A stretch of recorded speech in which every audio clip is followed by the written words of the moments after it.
Hello, in front of me I've got 8BitDo Pro 3 controller. In this video I'll show you how to configure L4R4 and PLPR.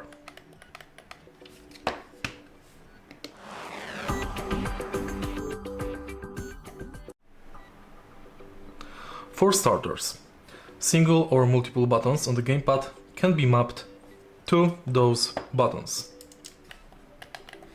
L3 and R3 buttons are not supported. The home LED will blink continuously when the mapped button is pressed. If you want to map the button, hold PLPR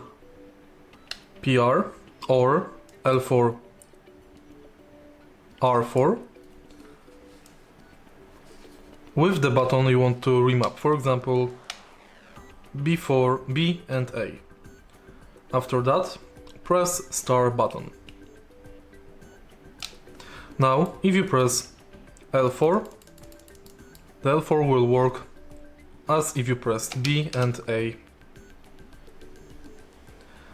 If you want to disable mapping of those buttons, press the button alone and press star button.